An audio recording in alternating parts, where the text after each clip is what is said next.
Operation Sindoor తర్వాత భారత్ పాక్ మధ్య ఉద్రిక్తతలు సద్దుమణిగిన కోల్డ్ వార్ సాగుతూనే ఉంది. భారత్ సింధు జలాల ఒప్పందం, ఎయిర్ స్పేస్ బ్యాన్ తదితర విషయాల్లో కఠిన వైఖరితో ముందుకు వెళ్తోంది. ఇది మనసులో పెట్టుకున్న పొరుగు దేశం అమానవీయ చర్యకు పాల్పడింది.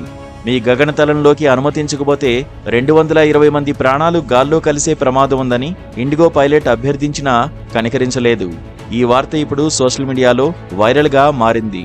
బుధవారం 227 మందికి పైగా ప్రయాణికులతో ఇండిగో 6E2142 విమానం రాజధాని ఢిల్లీ నుంచి శ్రీనగర్కు బయలుదేరింది.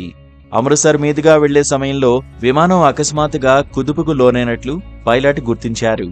చూస్తే వాతావరణ పరిస్థితులు చకచకా మారిపోతున్నాయి. దట్టంగా కమ్ముకున్న మబ్బుల మధ్య గమ్యం చేరుకోవడం కష్టంగా మారింది. దీనికి తోడు విమానం తలకిందులవుతుందేమో అనేంతలా ఉరుములు, మెరుపులు, ఈదురుగాలులతో కూడిన వడగళ్ల వాన. వాతావరణం గండం నుంచి బయటపడాలంటే ల్యాండ్ చేయక తప్పని పరిస్థితి. మరో ప్రాంతానికి వెళ్లే దారి లేక తప్పనిసరి పరిస్థితుల్లో పాకిస్తాన్ గగనతలంలోకి ప్రవేశించడానికి లాహోర్ ఏటీసీ నుంచి సాయమందించమని కోరారు ఇండిగో అధికారులు. కానీ లాహోర్ ఏటీసీ కాస్త కూడా కనికరం లేకుండా వారి అభ్యర్థనను తిరస్కరించారు.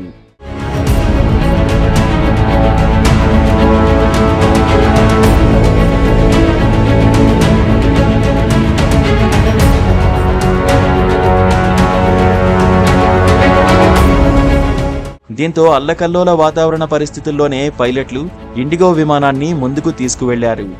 ఉరుములు, మెరుపులు, వడగళ్ల వాన మధ్యే నడిపారు.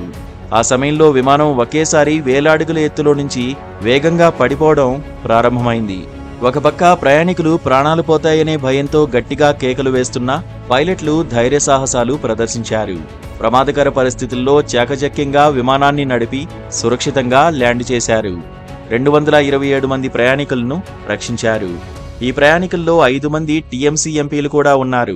పాకిస్తాన్ అమానవీయ వైఖరే ఈ భీతావహ ఘటనకు కారణం కావడంతో వాచ్ డాగ్ డీజీసీఏ స్పందించింది. విమానంలోని సిబ్బంది పరిస్థితిని వివరించినా పాకిస్తాన్ గగనతలంలోకి ప్రవేశించడానికి అనుమతించలేదని స్పష్టం చేసింది.